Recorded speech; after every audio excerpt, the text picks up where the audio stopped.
That's what I am telling you. വെറും ലാഭം ഉണ്ടാക്കാൻ മാത്രമായിട്ട് ബിസിനസ് നടത്തുന്നവരല്ല ഞങ്ങൾ. ചാരിറ്റിയും ഞങ്ങളുടെ മോട്ടീവാണ്. കാശ് എത്രയാണെന്ന് പറഞ്ഞാൽ മതി. ശരി, നാളെ ഓഫീസിൽ വരും. Okay, good night.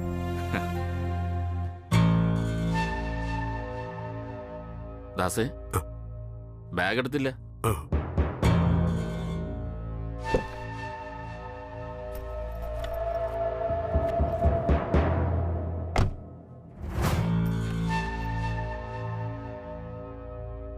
ഞാൻ നേരത്തെ ശ്രദ്ധിക്കുന്നത്, ഇങ്ങോട്ട് വരുന്ന വഴിയിൽ 2 തവണ സ്റ്റിയറിംഗ് കയ്യിൽ നിന്ന് പാളി. ഒരു ബൈക്കുകാരൻ സൈഡ് കൊടുക്കാത്തതിന് ചീത്ത വിളിച്ചു. മഴ വരും മുമ്പേ 2 പ്രാവശ്യം വൈപ്പർ ഇട്ടു. ഇന്നെന്തു പറ്റി? ദാസ് ആകെ ഡള്ളാണല്ലോ, ഒന്നിലും ശ്രദ്ധ നിൽക്കുന്നില്ല. എന്താ ദാസിന് സുഖമില്ലേ? ഏയ്, ഒന്നുമില്ല സർ. അങ്ങനെ ഒന്നുമില്ലാത്തതൊന്നുമല്ല. ദേ, ഒട്ടും അഭിനയിക്കാൻ അറിയാത്ത ആളാ ദാസ്. അതുകൊണ്ട് തന്നെ എന്റെ മുന്നിൽ തന്നെ ശ്രമിക്കണ്ട. ഇപ്പൊ എന്താ ദാസിന്റെ പ്രശ്നം? തുറന്നു പറഞ്ഞോളൂ, എനിക്ക് മനസ്സിലാവും. അങ്ങനെ പ്രശ്നമൊന്നുമില്ല സർ. പ്രശ്നമുണ്ട്, എനിക്കറിയാം. കല്യാണി ആനന്ദിനോടൊപ്പം സിംഗപ്പൂരിൽ പോകുന്നു. ഒരു ദിവസം പോലും മകളെ പിരിഞ്ഞു നിൽക്കാൻ ആവുന്നില്ല ദാസിന്. എന്താ, അത് തന്നെയല്ലേ ഈ ശ്രദ്ധക്കുറവിന് കാരണം? അത് സർ, എന്തുകൊണ്ടാണെന്നറിയില്ല, ഒരു വല്ലാത്ത ഭയമുണ്ട്. സാറിനറിയാലോ, ഞാനൊരു അച്ഛൻ മാത്രമല്ല, അമ്മ കൂടിയാ. ഒരു അന്യപുരുഷനോടൊപ്പം ദൂരയാത്ര പോകുമ്പോൾ എൻ്റെ ഉള്ളിലെ അമ്മയുടെ മനസ്സിന് ചില ആധികളുണ്ടാകും. എനിക്കും അതാ സംഭവിക്കുന്നത്. 2 ആൺകുട്ടികളുടെ അച്ഛന് ചിലപ്പോ അത് മനസ്സിലാവില്ല. ദേ കിടക്കുന്നു എന്റെ ദാസേ, താൻ ഇതുപോലെ ചില ഉത്കണ്ഠകൾ അഖിലയോട് പങ്കുവച്ചത് ഞാൻ അറിഞ്ഞു. ഇത് നമ്മൾ പഴയ മനുഷ്യരുടെ ചില കോംപ്ലക്സുകളാണ്. എനിക്ക് പറയാനുള്ളത്, തന്റെ ഈ വയസ്സൻ മനസ്സിലെ അച്ഛന്റെ വാത്സല്യവും അമ്മയുടെ ആദിയും ഒക്കെ മകളുടെ സ്വപ്നങ്ങളെ തകർക്കുന്നതാവരുത്. അവൾ പോയിട്ട് വരട്ടെ. അവൾ പോകുന്നത് തൃച്ചംബരത്തെ ശിവരാമന്റെയും അഖിലാണ്ടേശ്വരിയുടെയും മകനോടൊപ്പമാണ്. അവൾ പോയിട്ട് വരട്ടെടോ. അവൾ ഏത് മനസ്സിലും ഏത് ശരീരത്തിലുമാണോ ഇവിടെ നിന്ന് ഇറങ്ങുന്നത്, അതേ മട്ടിൽ തിരിച്ചു വരും, കയ്യിൽ ഒരു വിജയത്തിന്റെ ട്രോഫിയുമായി. താൻ സമാധാനത്തോടെയും സന്തോഷത്തോടെയും കിടന്നുറങ്ങുക. Good night.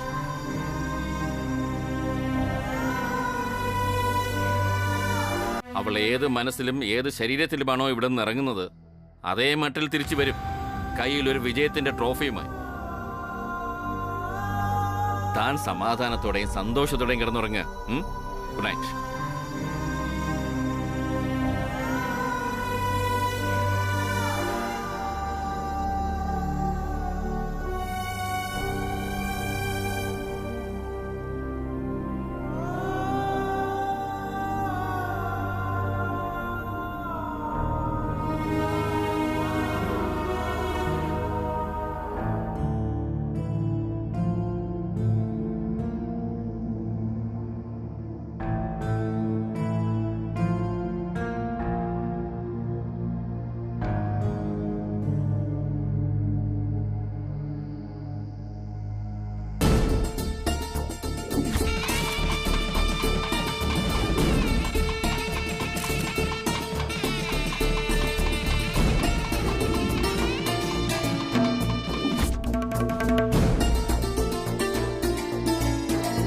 അല്ലെങ്കിലും ഇപ്പൊ എല്ലാവർക്കും അവരവരുടെ കാര്യമാണല്ലോ വലുത്.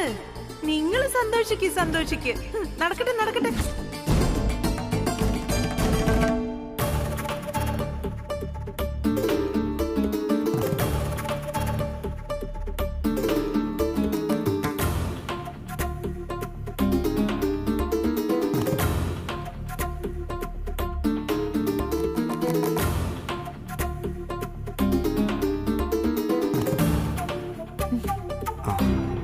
അല്ല, ഇതെന്താ സ്വപ്നലോകത്താണോ? ഞാൻ വന്നതുപോലും അറിഞ്ഞില്ലല്ലോ.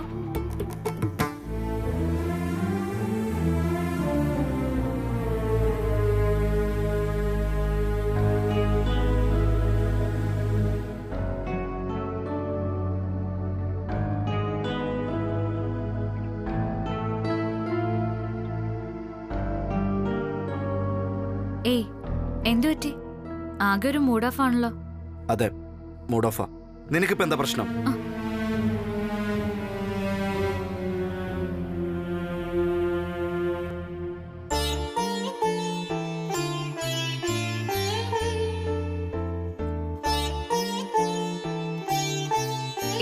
അരവിന്ദ്, നീ എന്താ ഇങ്ങനെ? നിന്റെ ഈ പെരുമാറ്റം കാണുമ്പോ എനിക്ക് ഭയം തോന്നുക. എന്നോട് പകരം വീട്ടാൻ എന്റെ കഴുത്തിൽ നീ താലി കെട്ടിയതാണോ എന്നൊരു സംശയം. സത്യം പറയാ, എന്നോട് ഈ അടുപ്പ് അഭിനയിക്കുവാണോ നീ? പറ അരവിന്ദ്, എന്നെ പൂർണ്ണമായിട്ടും ഇഷ്ടപ്പെട്ട് സന്തോഷത്തോടെ അല്ലേ നീ എന്റെ കഴുത്തിൽ താലി കെട്ടിയത്? അല്ല.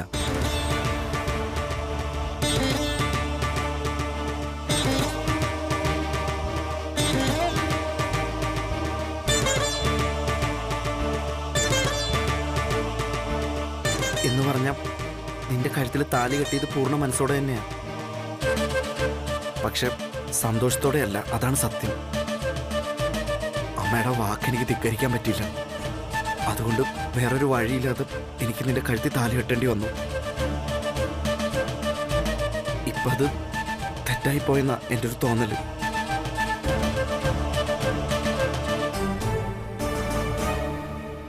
അപ്പോ ഞാൻ ഇതുവരെ ആ മനസ്സിൽ ഇടം നേടിയിട്ടില്ലല്ലേ? ശരി, ഇനി ഞാൻ എന്ത് ചെയ്താൽ ആ മനസ്സിൽ എനിക്കൊരു സ്ഥാനം കിട്ടുന്നത്? പറ അരവിന്ദ്. What is this? നീ എന്നെ മനസ്സിലില്ലെന്നോ എനിക്ക് നിന്നെ ഇഷ്ടമല്ലെന്ന് ഞാൻ പറഞ്ഞില്ലല്ലോ. പറഞ്ഞോ? വെറുതെ ഇല്ലാ കഥ വായിക്കരുത്, ഭയങ്കര ബോറാണത്.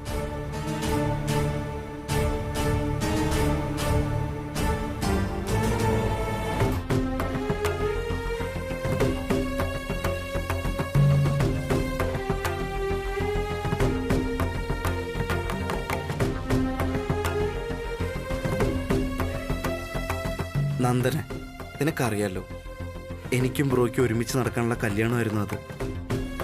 പക്ഷെ നിർഭാഗ്യം കൊണ്ട് അവസാന സമയത്ത് ബ്രോയുടെ കല്യാണം മുടങ്ങിപ്പോയി. ആ സമയത്ത് എങ്ങനെ നന്ദനെ നിന്റെ കഴുത്തിൽ സന്തോഷത്തോടെ എനിക്ക് താലി കെട്ടാൻ പറ്റുന്ന? പിന്നെ അമ്മയും അച്ഛനും ബ്രോയൊക്കെ തറപ്പിച്ച് പറഞ്ഞുകൊണ്ടാ അപ്പം ഞാൻ നിന്റെ കഴുത്തിൽ താലി കെട്ടിയത്. അല്ലായിരുന്നെങ്കിൽ നമ്മുടെ കല്യാണം ഞാൻ നീട്ടി വെപ്പിച്ചേനെ. ഓ, അത്രേ ഉള്ള കാര്യം. സോറി, ഞാൻ ഭയന്നുപോയി അരവിന്ദ്. എന്നെ നീ പഴയതുപോലെ ഒഴിവാക്കുകയാണോന്ന് എനിക്ക് തോന്നി. ഒരിക്കലുമില്ല. നീ എന്നു മുതൽ നിന്റെ അഹങ്കാരമൊക്കെ മാറ്റി വെച്ച് എൻ്റെ അടുത്ത് വന്നോ അന്നു മുതൽ നീ എൻ്റെ പെണ്ണാ. അരവിന്ദ് മനസ്സിൽ കയറ്റി വെച്ച പെണ്ണ്. നിനക്കെന്നെ വിശ്വസിക്കാം എന്നും.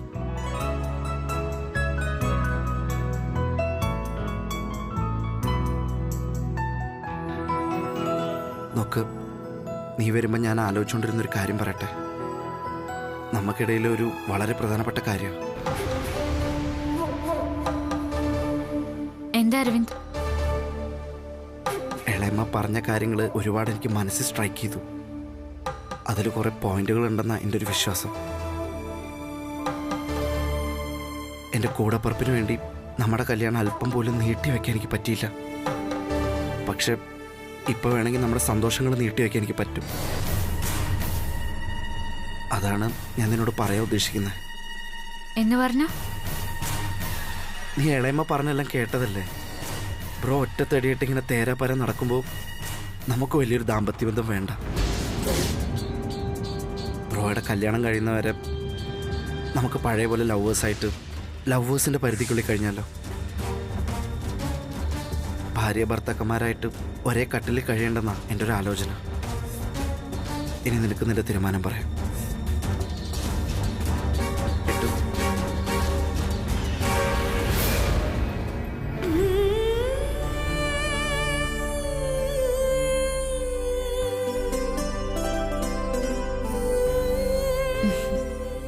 എന്റെ തീരുമാനം അരവിന്ദിന്റെ തീരുമാനം തന്നെയാ.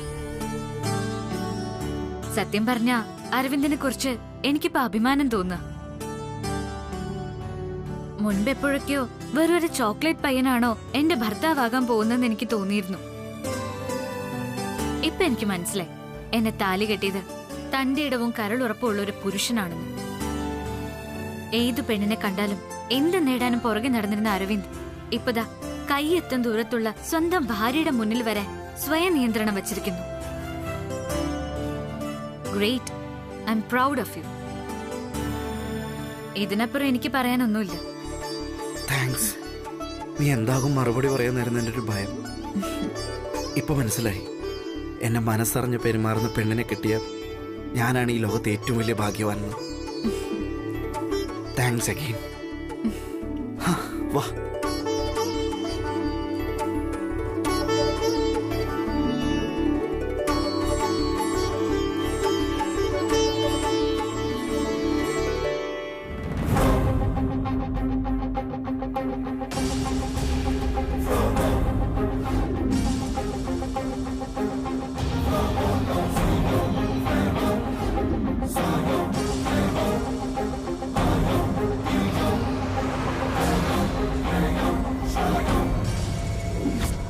ആനന്ദൻ, എന്റെ അച്ഛനും മുത്തശ്ശനും ചെയ്ത തെറ്റിന് എന്റെ പ്രണയം ഞാൻ ബലി കഴിക്കണോ? തുടരുത്.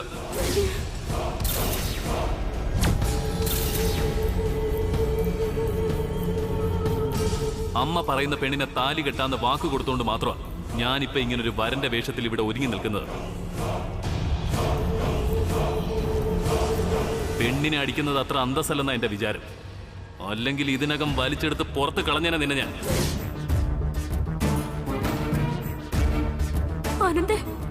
ആനന്ദിന് എന്നെ മനസ്സിലാക്കാൻ പറ്റുന്നില്ലേ? ഞാൻ പറയുന്ന ഒന്ന് കേക്ക് ആനന്ദ്.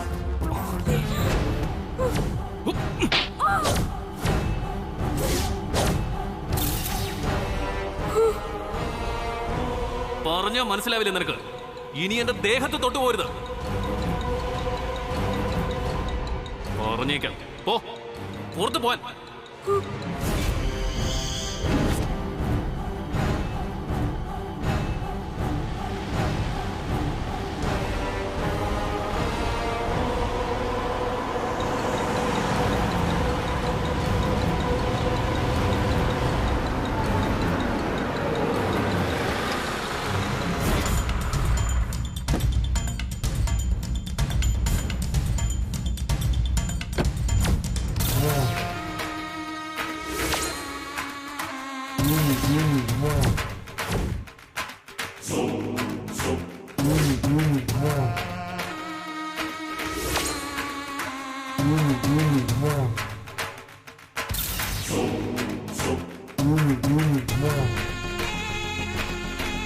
കുറച്ചു നേരമായിട്ട് കാത്തു നിൽക്കാണെന്ന് തോന്നുന്നു.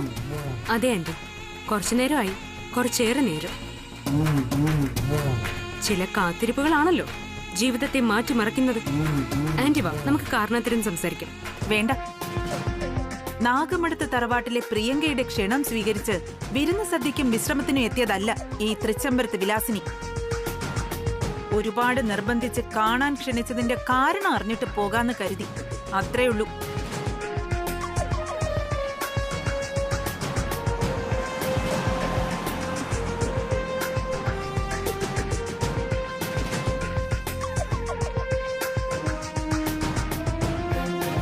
കാരണമുണ്ട്, വലിയൊരു കാരണം. ഞാൻ തൃച്ചംബരത്തെത്തുമ്പോ കൂടെ ഒരാളുണ്ടെന്ന തോന്നലുണ്ടാക്കിച്ചത് എന്നും ആന്റി മാത്രമായിരുന്നു. അതിന്റെ സ്മരണ. ഇന്ന് തൃച്ചംബരത്തെ മൂത്ത മരുമകളായി ഞാൻ അവിടെ കഴിയാനുള്ളതാ. ഒരു നിമിഷം കൊണ്ട് എല്ലാം മാറി മറിഞ്ഞു. ആന്റിയും സാക്ഷിയാ എല്ലാത്തിനും.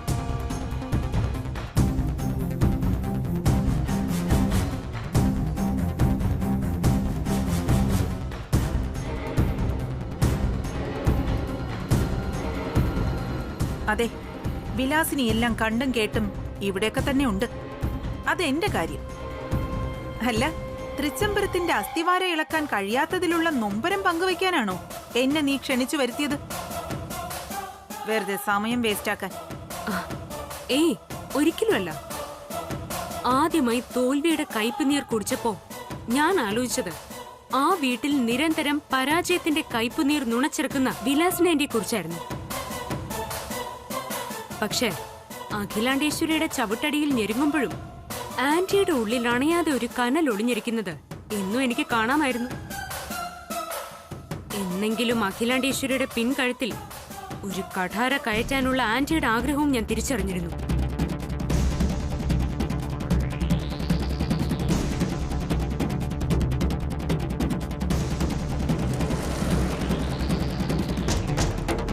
അതൊക്കെ ശരി തന്നെ. പക്ഷേ വിലാസിനി ഇപ്പോഴും തൃച്ചംബരത്തെ ഇളയ മരുമകളാ. പ്രിയങ്ക അത് മറക്കരുത്. അറിയാം ആന്റി, അറിയാം. പക്ഷേ അതൊരു കിരീടമൊന്നും അല്ലല്ലോ ഈ ഇളയ മരുമകൾ. നോക്ക്, മുറിവുകൾ പെട്ടെന്നില്ലാതായേക്കാം. പക്ഷേ മുറിപ്പാടുകൾക്ക് മായാൻ ഒരുപാട് നാളുകൾ വേണ്ടിവരും. തൃച്ചംബരത്തെ ഇളയ മരുമകളായി ജീവിക്കാനല്ലല്ലോ ആന്റിക്ക് ഇഷ്ടം. തൃച്ചംബരത്തെ റാണിയായിട്ട് വാഴാനല്ലേ? ഞാൻ ആനന്ദിനെ കെട്ടിയിരുന്നുവെങ്കിൽ ഇന്ന് തൃച്ചംബരത്തെ അഖിലാണ്ടേശ്വരിയുടെ സ്ഥാനത്ത് ആന്റി ആയിരുന്നേനെ.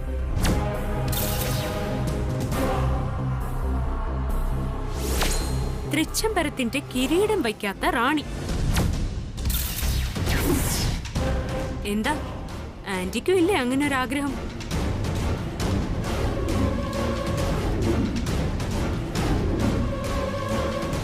അങ്ങനെ ഒരു അലങ്കാരം,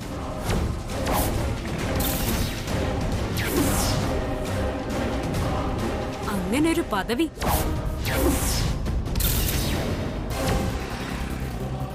അങ്ങനെ ഒരു അവകാശം.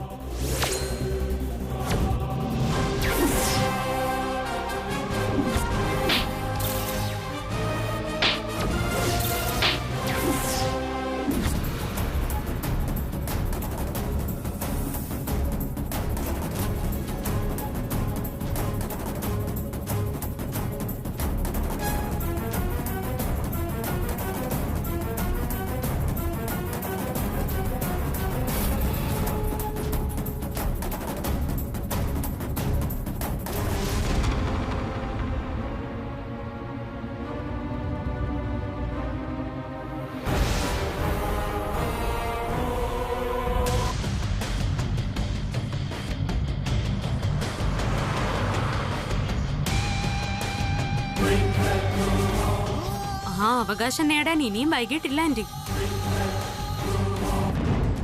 അഖിലാണ്ടേശ്വരിയെ തളയ്ക്കാൻ പണ്ട് മഹാഭാരതത്തിൽ ദ്രോണർ പത്മവ്യൂഹം തീർത്തതുപോലെ ഈ പ്രിയങ്കയും തീർക്കുന്നുണ്ട് ചതിയുടെ ഒരു പത്മവ്യൂഹം. അതിൽ ഞാൻ കൊടുക്കാൻ ഉദ്ദേശിക്കുന്നത് വെറുമൊരു 16-കാരനെ അല്ല, തൃച്ചംബരത്തെ അഖിലാണ്ടേശ്വരിയെ, മഹാറാണിയെ തന്നെ. ആന്റി തെറ്റിദ്ധരിക്കണ്ട, ശത്രുവിന്റെ ശത്രുവിനെ മിത്രമാക്കുന്ന ഒരു വെറും തന്ത്രമല്ല ഇത്. മറിച്ച് ചങ്കുറപ്പുള്ളൊരു യോദ്ധാവിനെ കൂട്ടുവിളിക്കുക ഞാനിപ്പോ. പകരം ഓഫർ തരുന്നത് തൃച്ചംബരം എന്ന മഹാസാമ്രാജ്യം. എന്താ സമ്മതമല്ലേ ആന്റിക്ക്?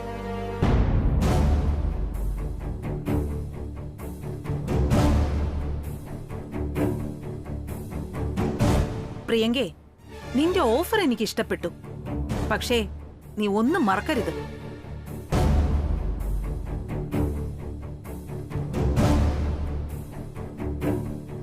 പ്രിയങ്കേ, നിന്റെ ഓഫർ എനിക്ക് ഇഷ്ടപ്പെട്ടു. പക്ഷേ നീ ഒന്നും മറക്കരുത്. യുദ്ധത്തിൽ പ്രധാനികളുടെ നാശം ഒഴിവാക്കാൻ മുൻനിരയിൽ അണിനിരത്തുന്ന പാവം സാധാ പടയാളികളുണ്ട്, ചാവേറുകൾ. ജയമില്ലെങ്കിൽ ജീവിതമില്ലാത്തവർ. നിന്റെ തന്ത്രങ്ങൾ പരാജയപ്പെട്ടാൽ നീ പറയുന്ന ഈ മഹാറാണി പട്ടം ഉണ്ടല്ലോ, ചാവേറിന്റെ ദുരന്തമായി മാറും.